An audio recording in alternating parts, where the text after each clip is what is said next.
Bem, Apocalipse 22, verso 17. Está ali, quem tem ouvidos ouça o que o Espírito diz às igrejas. Isso aí nós já explicamos. Ao que vencer, darei de comer do maná escondido. Nós falamos as duas bênçãos para essa igreja vencedora. Uma era o maná e a outra é a pedrinha branca, olha aí. E dar-lhe-ei uma pedra branca, e na pedra um novo nome escrito, o qual ninguém conhece, senão aquele que o recebe. Ainda estamos falando da igreja de Pérgamo. O Jorge vai colocar aí na tela, vamos lá.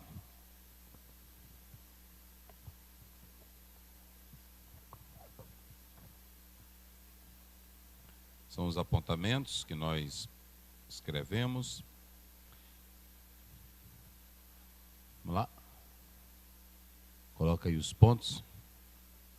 Ainda estamos tratando da igreja de Pérgamo e por que ela é vitoriosa.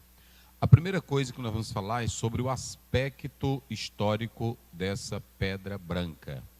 Os irmãos sabem que toda a Bíblia, ela tem a sua inspiração, está isso claro. Veja aí 2 Pedro 1, 21. A Bíblia tem a sua inspiração, ninguém pode negar isso. A Bíblia diz em 2 Timóteo 3,16, toda a escritura é divinamente inspirada. Deixa eu dizer uma coisa para vocês. Há muita gente na internet, em especial nesse TikTok, que vocês devem saber quem está falando e quem está ensinando. Vou dar um exemplo. Dia desse eu vi uma pessoa dizendo que a Bíblia ela não é toda inspirada. Isso é chamado de inspiração parcial. Se a Bíblia ela não é toda inspirada, você vai gerar um conflito, porque você não vai saber quais partes são inspiradas e as que não são. Quando a Bíblia diz que toda a Escritura é divinamente inspirada e proveitosa, tem coisas que estão na Bíblia, como por exemplo, a mentira. A Bíblia registra a mentira. Então o registro foi inspirado, a mentira não. Eu vou dar um outro exemplo aqui para vocês. A Bíblia diz que o filho rebelde, está lá em Deuteronômio 21, o filho rebelde, quando ele não obedecesse o pai e a mãe, os pais levariam aos anciãos e era dever dos pais declarar o erro do filho, a rebeldia. Os anciãos julgavam e matavam o filho rebelde. Aí alguém diz assim, essa parte não está inspirada. Não, o registro está inspirado. E a história está lá para mostrar que ficou aquilo que é chamado na hermenêutica de princípio de referência. Ou seja, ficou um princípio que quem não obedece pai e mãe vai pagar caro por isso. Então você tem que ter todo cuidado para não cair nessa onda dessas pessoas que querem ganhar popularidade torcendo a palavra de Deus. Toda a Bíblia ela é inspirada. O Karl Barth foi um grande teólogo. Dizem que era o teólogo que tinha tinta nas veias e não sangue. Ele escrevia muito. Mas ele tinha a ideia da palavra, do logos, e ele se voltava muito para a inspiração, que Cristo é a palavra inspirada. O teólogo Karl Barth já falava isso, em 1888. Então, ele dizia que a palavra não era inspirada completamente, ela não era a palavra de Deus, ela contém a palavra de Deus. Ela não é a palavra de Deus, ela contém. É muito importante que às vezes nós temos teólogos como Karl Barth, que era da neo-ortodoxia, não do liberalismo, que há uma diferença. O liberal é aquele que, na verdade, ele vai negando a inspiração total da Bíblia. Já o Karl Barth, ele vai lutar contra isso.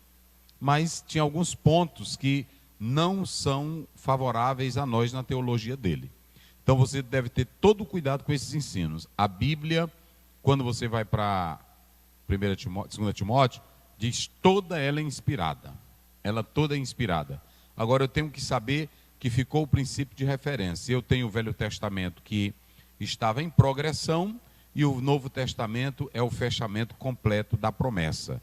Então muito cuidado para não cair nessa onda de pessoas que querem ganhar popularidade falando o que não convém. Um verdadeiro homem de Deus que tem piedade, ele nunca luta. Quem dizia isso era o Spurgeon. Spurgeon dizia que um verdadeiro homem de Deus, ele nunca trabalha para desfazer da essência da palavra. Ele nunca faz isso. Então, quando você vê uma pessoa dizendo a Bíblia tem erro nisso aqui, a Bíblia falha nisso aqui, na verdade ele não tem uma fé pura na palavra de Deus. Ele não tem. Então, muito cuidado com isso. E você tem um lado histórico, e você tem um lado que é inspirado, mas você tem um contexto que envolve o texto bíblico, que é chamado também de pano de fundo histórico. E aí você tem Pérgamo, eles diziam que havia uma pedreira, e que nessa pedreira as pedras elas eram brancas, e essas pedras elas eram talhadas, trabalhadas, e através delas era possível se fazer pequenas tabuinhas e livretos dessas pedras lisas, ok? Então você pode observar aí que esse é o aspecto histórico dessas pedrinhas brancas. Uma outra conotação que nós podemos analisar é a definição. Se vocês atentarem para o próprio texto, psephon é a palavra pedrinha, ou a palavra pedra, e aí você pode observar que essa palavra psephos era pedra lisas, pedras trabalhadas, eram pedras que antigamente elas passaram a ter uso simbólico. Como passaram a ter uso simbólico, pastor Zéu? As pedras brancas, lisas, trabalhadas, elas vão servir para identificar alguém que é livre de uma condenação. Uma pessoa que cumpria a pena, cometeu um crime, cumpriu uma pena, então depois da pena ele recebia essa pedrinha branca para dizer que ele estava livre para viver reintegrado novamente na sociedade. Caso ele fosse condenado, ele recebia uma pedrinha preta.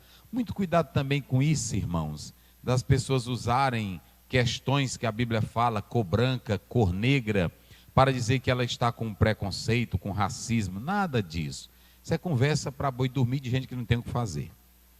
A Bíblia ela foi escrita dentro de um contexto histórico, envolvendo a cultura também daquele povo. Então a cultura daquela época era isso. Se condenasse alguém, recebia aquela pedrinha preta para dizer que estava condenado. E se fosse livre, absolvido, então recebia essa pedrinha branca. Então essa pedra branca, ela passou a simbolizar isso, e os seixos de cor escura também significavam essa questão da condenação. Esse verbo pselafal, que aparece aí no grego, era também um sentido de tocar, de sentir. Era como se fosse no aspecto metafórico, apontando para sentir os sinais de uma pessoa. Então, esse era o sentido dessa raiz verbal, como aparece aí. E a expressão branca quer dizer brilhante aí no texto. Era uma pedrinha brilhante, era uma pedra luminosa. Então, você tem, em primeiro lugar, esse aspecto histórico que o próprio texto ele está envolvendo, ele está falando aí para nós. Esse é o sentido do texto.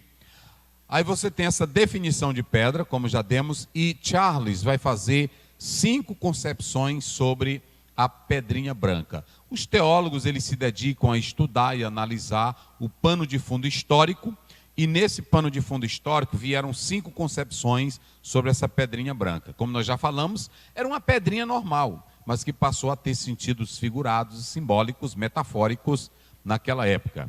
A primeira coisa é que eles diziam que essa pedrinha branca poderia se referir a joias. É uma ideia que começou a veicular naquela época.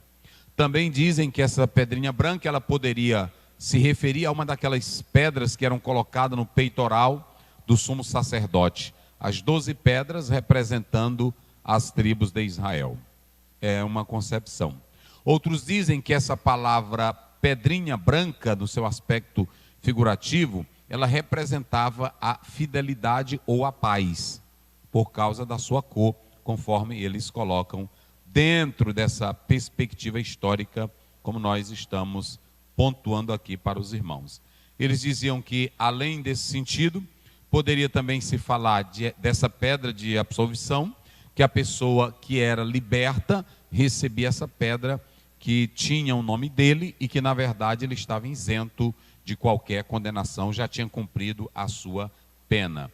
Então você pode observar que eles também diziam que essa pedrinha branca, ela significava uma senha para se entrar em uma festa real. Hoje os irmãos sabem que quando a gente vai para qualquer casamento, qualquer festa, você recebe uma senha. Naquela atualidade, naquele tempo antigo, eles recebiam uma pedrinha branca para entrar naquela festa. E aí vocês podem observar que é nesse contexto que João está falando aqui. Para se entrar no banquete messiânico, na eternidade, você precisa de uma senha. Isso é muito importante. Porque no céu, tu tens que ter a senha para entrar lá. E a senha lá em João 14:6. Eu sou o caminho, a verdade, e ninguém vem ao Pai a não ser por mim. Então a senha é Jesus. A senha tu já sabe, é JESUS. Então não tem para onde correr. E pastor, qual é a senha para ir para o céu? É Jesus. Então não tem para onde ir. Então, observem que esse é as várias concepções que aparecem aqui nesse texto, falando dessa pedrinha branca. Então você tem essas concepções, mas que Charles diz que nenhuma delas podem realmente dissecar o sentido dessa expressão pedrinha branca. Ramsay, um escritor muito famoso, que era envolvido também na parte da arqueologia, ele diz que essa pedrinha branca, no seu aspecto figurativo, ela apenas representava algo não perecível, seria imperecível. Daí se tratar do próprio nome da pessoa. E ele faz isso olhando para as duas igrejas, tanto para a igreja de Pérgamo, como também para a igreja de Filadélfia. Observem bem que essas duas igrejas, elas não eram totalmente perfeitas, mas elas receberam o elogio do Senhor Jesus. Retens o meu nome e não negaste o meu nome. Ouçam bem isso. Retens o meu nome e não negaste o meu nome. Então, quando ele diz aí o nome nessa pedrinha branca, ele vai dizer que vai se apontar para a nova personalidade com Cristo Jesus. Então, essa pedrinha branca também apresentava essa característica de imperecível, o seu nome. Esse é o sentido também que é apresentado. Aí nós temos aí em quarto lugar, uma recompensa, ou seja, devido à fidelidade dos crentes desta igreja, a fidelidade em manter a fé, a fidelidade em manter o nome do Senhor, não negar o nome do Senhor, a recompensa que eles haveriam de receber era agora. Primeiro, todos os pecados foram apagados. Daí a expressão pedrinha branca. Em segundo lugar, agora eles iriam fazer parte não apenas do nome de Deus, mas da própria natureza de Deus, que é Cristo Jesus. Lá em 1 João 3, verso 2 a 3, a Bíblia diz: assim como Ele é, nós o veremos e seremos semelhante a Ele. Então, esse novo nome, ele trata também da personalidade envolvida com o próprio Deus. É isso que o texto ele está falando para nós. O teólogo Stanley Orton, ele tem uma boa colocação sobre essa pedrinha, e ele diz que aqui você tem a ausência de culpa, por isso a pedrinha branca, e ele também diz que os nossos pecados já foram perdoados. E esse novo nome significa uma nova natureza, uma nova autoridade e uma herança completa que haveremos de receber lá no céu de glória. Então, é isso que quer dizer esse novo nome. Então, aqui você tem várias conotações importantes sobre essa questão desse novo nome. O mais interessante é que cada crente deve atentar para uma coisa, é que se essa pedrinha branca ela era um bilhete, ou como se fosse um bilhete para entrar em alguma festa real ou pública, quando alguém fosse convidado, tinha essa senha para se entrar lá. E aqui o texto, o Senhor está dizendo à igreja de Pérgamo: como vocês foram fiéis, eu vou dar que vocês se alimentem do maná escondido, e eu vou dar um novo nome para vocês. Agora, queridos, eu quero falar algo muito importante aqui para a igreja esta noite. O que é, pastor Zéu? Nós podemos analisar o seguinte: nós temos aí que quando a pessoa recebe essa pedrinha branca, olha como diz o texto: quem tem ouvidos ouça o que o Espírito diz às igrejas. Ao vencedor dar-lhe do maná escondido, bem como lhe darei uma pedrinha branca, e sobre essa pedrinha escrito um nome novo. Há um questionamento para saber se nessa pedra o nome novo é da pessoa que recebe ou se nela tem o próprio nome de Deus. Se vocês analisarem bem, pelo contexto que eu já expliquei, novo nome fala de uma nova vida entrosada com Deus. Então, possa ser que o texto faça referência ao próprio nome de Deus, como também um novo nome que a pessoa vai receber. E aí vem o mais importante: como eu vou ser chamado no céu? Será com um novo nome? Ou é o mesmo nome que eu vou ter? Perceba que essa expressão novo nome aqui está simplesmente se referindo à nova natureza que nós vamos ter completamente em Deus, em Cristo Jesus. Lá eu não sei se meu nome vai continuar sendo Osiel, eu não sei, porque tem irmão, um dia um pregador, ele pega esses textos, porque tem irmão que inventa essas coisas, e aí pronto, disse que Deus falou com ele, e o nome dele não era mais para chamar João, que Deus tinha dado um novo nome para ele, era John. E aí eu disse: meu Deus do céu, porque o Po Yong-chun, ele mudou também de nome. É muito perigoso quando as pessoas têm essa ideia desse lado místico, dessas crendices. E, lamentavelmente, irmãos, olha, eu creio muito em Deus, eu creio na palavra de Deus, eu creio nos mistérios de Deus. Só que eu vou dizer uma coisa: eu creio pela Bíblia. Eu vou te dar um exemplo bem prático nesse particular, que às vezes você não compreende, mas eu vou te dar um exemplo. Se você for no seu vizinho e dizer assim: eu estou com uma doença tal, o médico disse que eu tenho uma doença tal, o teu vizinho vai passar um monte de garrafada para você. Agora, ele vai passar a garrafada sem fazer um exame em você, sem fazer uma análise em você, e ele vai dizer que você vai ficar bom. O médico estuda, o médico analisa tudo que vem pelos exames, e ele não tem coragem de dizer assim: ó, você vai ficar bom com esse remédio aqui. Ele não tem coragem. Ele diz: olha, vamos dar o remédio, vamos ver como é que seu corpo reage. Assim deve ser um homem de Deus. Como é que eu estou dizendo que é esse homem de Deus? Eu tenho que analisar o seguinte: eu tenho que saber o que a minha Bíblia diz sobre aquele assunto. Eu tenho que saber o que a palavra de Deus fala sobre aquele assunto. Senão eu vou colocar em risco a tua vida espiritual e a tua saúde espiritual apenas com a minha ideia, apenas com a minha concepção.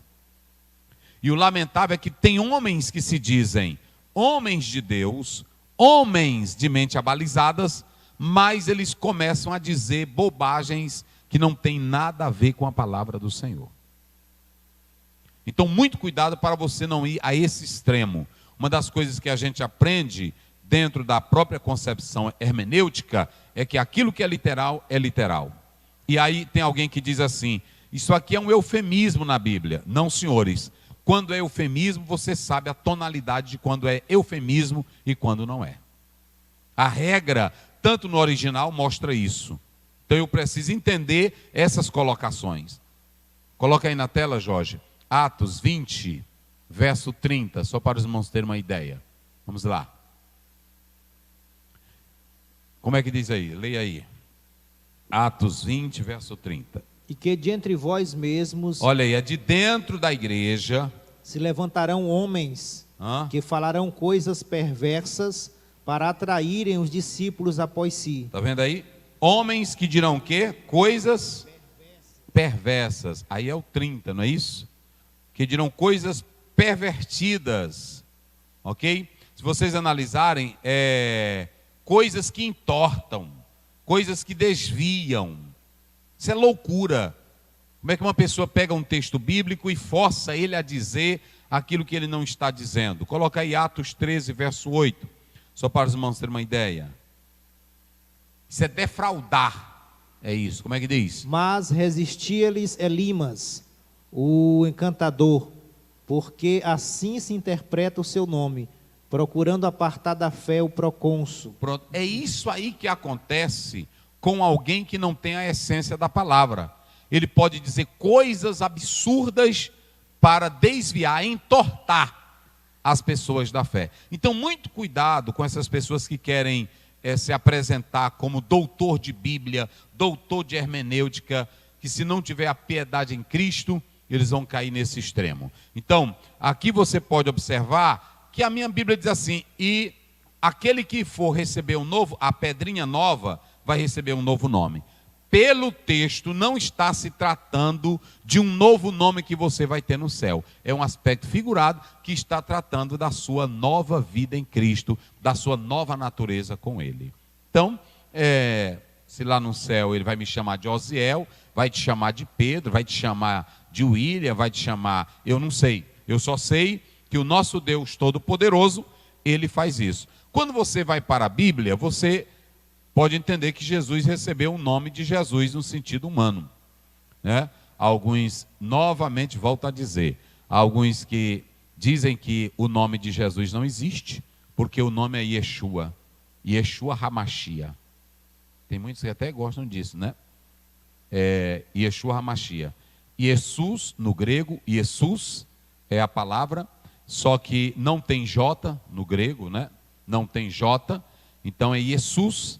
Aí quando vem para o latim, aí vocês sabem que às vezes pode funcionar como I e pode funcionar como J no início da palavra. Por isso que o tradutor coloca Jesus. Mas não tem nada a ver, de dizer que o nome está errado, que pegaram não sei de onde. Então tem gente com essas coisas. Então a minha Bíblia só está dizendo que vai receber um novo nome. E a questão é o nome de Deus ou é um novo nome que a pessoa vai receber? Olha o que o texto ele está deixando isso bem claro. Ele diz assim: sobre essa pedrinha escrito um nome novo. Aí fica a pergunta: o novo nome de quem? Do próprio Deus ou da pessoa? Pelo contexto, nós podemos analisar que está envolvido o nome da pessoa. O nome da pessoa. Só que esse novo nome aí, como nós podemos analisar, na verdade, é que está garantido para o vencedor a senha para ele entrar no banquete espiritual com Jesus Cristo, Filho de Deus. Coloca aí João 3,12, só para a gente analisar. Eita, irmão, é coisa boa. Rapaz, vira para o teu irmão e pergunta aí para ele: tu tem essa senha? Tem, irmão? Pergunta. Ei, meus irmãos, é negócio sério. Tu tens essa senha? Tu tens certeza que se tu morreres agora, tu vais entrar lá? Ele já te deu a senha. É negócio sério, pastor Carlos, pastor Feitosa. Irmão, vou dizer uma coisa. A pessoa está aqui no banco da igreja, sentado, cantando um hino, né? Imagine um lugar onde tudo é muito lindo, é bonito, é bom, mas tu tem a senha. O negócio é esse aí. Eu queria ir para lá, todo mundo quer. Não é assim? Agora tu tens que ter a senha. O apóstolo São Paulo, já perto da morte, sabendo que não ia escapar, ele abre a boca lá em 2 Timóteo 4,7. Eu combati o bom, acabei a carreira e guardei a fé. Aí ele olha para os céus: e agora o que me aguarda? Essa é a certeza da senha. Meu irmão, vou dizer uma coisa para vocês. A pessoa ser crente de verdade e saber que na hora que fechar os olhos para esta vida, vão se abrir os portões celestiais, é só para quem é crente. Ao que vencer, eu darei a comer do maná escondido, e na pedrinha branca um nome escrito. Eita, rapaz. Olha aí como é que diz João 3,12. Se vos falei de coisas terrestres e não crestes, como crereis se vos falar das celestiais? E Apocalipse 3,12, vamos lá. Eita, coisa boa, é a Bíblia, rapaz, eu gosto da Bíblia. Vai. É assim mesmo, a pessoa para entrar lá é negócio sério. Cadê? Apocalipse 3,12, vai. A quem vencer, eu farei coluna no templo do meu Deus. Aí. E dele nunca sairá. Isso. E escreverei sobre ele o nome do meu Deus. Olha, a Bíblia interpreta a própria eu vou escrever nele o meu nome. O nome do meu Deus. Eita, irmão. Faz vontade de glorificar. E o quê? E o nome da cidade do meu Deus. Vai. A nova Jerusalém. Isso. Que desce do céu, do meu Deus. E também o meu novo nome. Eita, irmão. Tá aí. Eu vou escrever sobre ele o nome do meu Deus. Deus estava dizendo para a igreja de Filadélfia e a igreja de Pérgamo: como vocês guardaram o meu nome, retiveram o meu nome, eu vou pegar meu nome e vou botar em vocês. Aí pronto, aí o nome tem mais de 300 nomes aí aplicados a Deus, né? Jeová Nissi, Jeová, é outra coisa, Jeová não existe. Eu não prego isso, mas eu tenho que explicar, porque aí depois tu vê na internet aí uns conversando lorota, aí tu vai logo se assustar. É porque você tem o que é chamado de tetragrama no hebraico. As consoantes que não tinham os sinais maçoréticos, nekudotes, que nós chamamos de vogais, não tinham. Então você tinha Y, você tinha um Vav, você tinha um H, e aí você tem essas consoantes que formavam e formam o tetragrama. Então você não tem o nome de Deus. E aí quando veio do nome Adonai, pegaram essas vogais e colocaram nessas consoantes que não dá para pronunciar, aí surgiu a pronúncia Yehová. E aí alguns americanos traduziram para Jeová. Aí pronto. Yehová, Jeová. Porque os judeus tementes, eles não leem esse nome com essas consoantes. Eles passam por cima, ou dizem Baruch Hashem, bendito é o nome, Baruch Hashem, ou então eles dizem simplesmente o Eterno. Se você pegar uma Bíblia traduzida aí, o Velho Testamento, por um rabino, ele vai colocar assim o Eterno ou Baruch Hashem, bendito é o nome. Mas isso aí não tem nada não, se tu é crente, serve a Deus, não tem negócio tu pode dizer, é meu Deus mesmo. Tem irmão que é falta de reverência, nada, não tem nada a ver. Você entende, tem judeus que Jesus disse assim, vocês com mosquito. Tem uma santidade tremenda. E Jesus, nadinha. Que Jesus chegou na casa do homem, aí o homem disse, vou botar uma comidinha aqui para ti, Jesus. Jesus, bota logo que eu quero comer. Aí tu nem vai lavar a mão. Rapaz, bota a tua comida, rapaz. Aí ele não vai lavar a mão, diz, vocês rapa o que está no prato e lava, mas a vida de vocês é suja. Não entenderam como é as coisas? Então Jesus estava dizendo, tem gente que diz assim, eu não leio bem aqui o nome de Deus. Não lê o nome de Deus, mas a vida é toda sem temor de Deus. Então não era isso. Antigamente os judeus falavam o nome de Deus. Por certo tempo depois, eles fizeram essa mudança.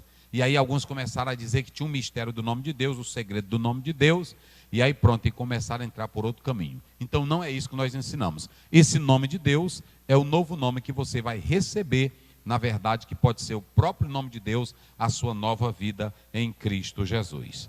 Então, ouçam bem isso, nós podemos analisar que quem serve verdadeiramente a Cristo, ele vai se alimentar desse maná, mas quem serve verdadeiro a Cristo, vai ter o nome dele gravado nele. Vocês querem ver um exemplo? A Bíblia diz que os que seguiam a Cristo foram chamados de quê? Cristãos. Os que chamaram a Cristo foram chamados de cristãos. Então, aqueles que desenvolviam a comunhão com Cristo, assim receberam o nome dele. Quando Pedro está lá em Mateus 26, senta, aí a criada chega e diz, tu também é um dele, porque até a tua forma de falar. A Bíblia diz que quando as autoridades só mandaram apedrejar os homens, levaram os homens de Deus, aí quando Pedro e João começaram a falar, as autoridades viram e disseram, eles estiveram com Jesus o Nazareno. É impossível você ser crente e não ter uma marca de Jesus dentro de você. É impossível. Crente tem que parecer com Jesus. Se tu não parecer com Jesus, irmãos, tem crente que eu não sei nem com o que ele parece.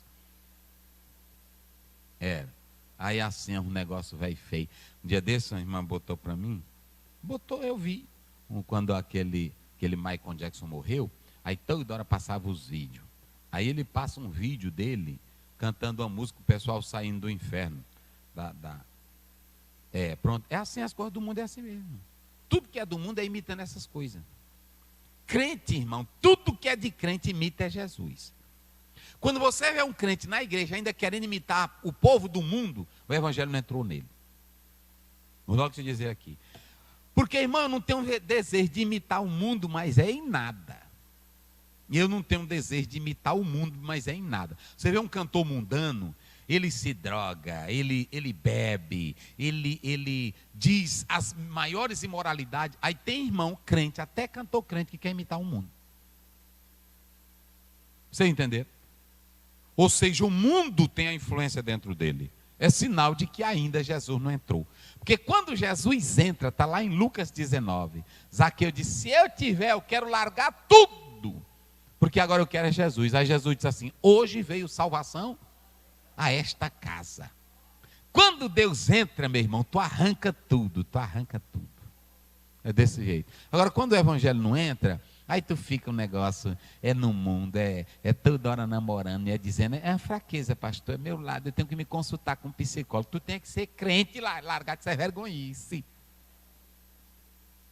É, porque tem hoje uns que, olha, pecado não se trata com psicólogo. Nós entendemos cada ciência no seu lugar. Biologia é biologia, medicina é medicina, pecado é pecado. Eu li há muito tempo um livro de direito que o doutor dizia assim, as regras morais e jurídicas, elas se aplicam dentro do campo jurídico. As regras religiosas é dentro do campo da religião. A não ser quando o líder sai da regra religiosa e parte para o campo que atinge o direito, aí ele é atacado. Mas o que é religioso é religioso. É por isso que um rapaz chegou para Jesus e disse assim, Jesus, eu quero que tu seja meu juiz arbitral. Ajude a repartir minha herança. Jesus disse, eu não sou juiz. Está na Bíblia. Eu não sou juiz. Eu sou pregador do evangelho. É assim.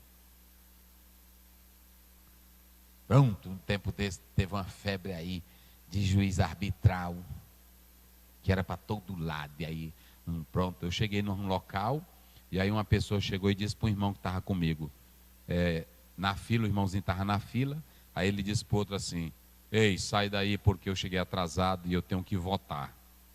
Aí o pastorzinho estava comigo, não vou sair não, eu disse, eu sou juiz. Aí ele disse, pois não, doutor. Aí ele sentou, e quando eu olhei, eu disse, esse cabra não é juiz. Ele disse, ele não é juiz. Aí eu disse, irmão, você mora onde? Eu disse, doutor, você mora onde? Ele disse, São Paulo. Ele disse, qual é a sua comarca lá em São Paulo? Aí ele olhou assim para mim, tá, eu sou juiz arbitral. Ele disse, meu Deus, olha aí. Ele disse, pastor, venha para cá, não fica com medo dele não. Ele é só arbitral.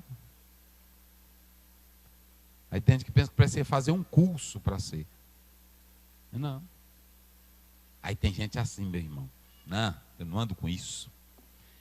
E aí eu vou finalizar colocando lá, coloca lá, Jorge, só para dizer uma coisa para vocês. Às vezes a pessoa pergunta assim, o sentido da palavra novo em Apocalipse. Eu vou encerrar com isso. Coloca lá o versículo, só para os irmãos terem uma ideia. O hebraico já é uma língua mais sentimental. O grego já é uma língua mais lógica. Tem irmão que diz assim, pastor, e por que esse negócio de grego e hebraico? Porque a nossa Bíblia foi escrita em hebraico, o Velho Testamento, e no Novo Testamento grego. Eu vou dizer uma coisa para vocês. Já dizia um provérbio latino que todo tradutor, ele assassina a tradução. Ou seja, nem todos são legais e fiéis à tradução.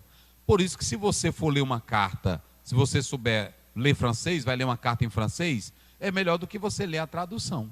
Porque o tradutor vai procurar a melhor palavra que se adeque àquela situação. O grego é do mesmo jeito. Quem trabalha com tradução de Bíblia vai pesquisar, mas ele vai procurar, por exemplo, lá no meio de uma tribo indígena, tem palavras que aqui no nosso contexto tem um significado, lá tem outro. Então, o tradutor vai procurar aquela palavra de lá. Então, aquela Bíblia, ela vai ser colocada mais com a aproximação do original, mas mais com aquela localidade de lá. É assim que se faz.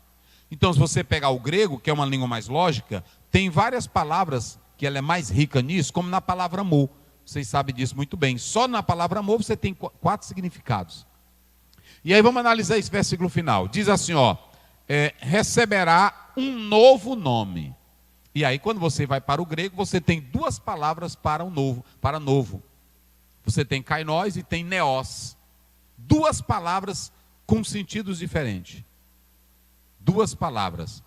Então, por que ele não usou a palavra neos? Se você analisar no texto, ele vai usar kainon. E por que ele não usou neos? Observe que quando você atenta para essa palavra neos, se trata de novo no sentido de recente, no sentido de uma origem agora há pouco, nova, bem ali agora há pouco. Vamos ver aí, coloca aí na tela, Lucas 5:37. Vamos lá, rapidinho. E ninguém deita vinho novo em odres velhos. De outra sorte, o vinho novo romperá os odres. Isso. E entornar-se-á o vinho. E os ninguém, odres... olha aí, ninguém deita vinho novo em odres velhos. Ou seja, esse vinho novo aí era o quê? Era recente. Era o vinho recente, em origem. Era o vinho recente em origem. Podia ser que esse vinho aí, vocês podem observar que como ele é novo, ele ainda estava no processo de fermentação, não é isso? Por isso que o texto está dizendo. Olha aí, eu coloquei aqui, no sentido de recente, em origem. E aí você pode observar essa expressão. Vamos lá para 1 Coríntios 5:7. Só essa daí, depois a gente encerra para o culto. Vamos lá. Olha aí. Purificai-vos, pois, do fermento velho, para que sejais uma nova massa. Aí você tem agora a expressão nova, nova no sentido de uma origem, nova, mas nova no sentido de recente. Olha aí, é isso que o texto quer dizendo. Vai lá, pastor, terminei. Olha aí. Assim como estáis sem fermento, isso, porque Cristo, nossa Páscoa, foi sacrificado por nós. Pronto. Agora, ele não usou essa palavra nem como advérbio aí, nem como substantivo, neos. Neos, ele não usou. Ele vai usar kainon, kainos, que também tem um sentido de novo. Observem bem isso, esse adjetivo aí tem um sentido de novo, mas já é novo em relação ou com respeito à forma. Ou seja, é um novo fresquinho. É um novo... Não, isso aqui foi feito agorinha. Só que, se vocês analisarem aqui, ele não é usado no sentido surrado, com respeito a uma substância. Mas é um novo no sentido sem precedente, incomum, desconhecido. Coloque aí Efésios 2:15, vamos lá. Efésios 2:15, depois Apocalipse 21 primeiro. Na sua carne desfez a inimizade, isto é, a lei dos mandamentos, que consistia em ordenanças, para criar em si mesmo, dos dois, um novo homem, fazendo a paz. Criar um novo homem, ou seja, por isso que eu coloquei aqui, sem precedente, incomum. Esse novo homem, só quem pode produzir ele é o Senhor Jesus Cristo.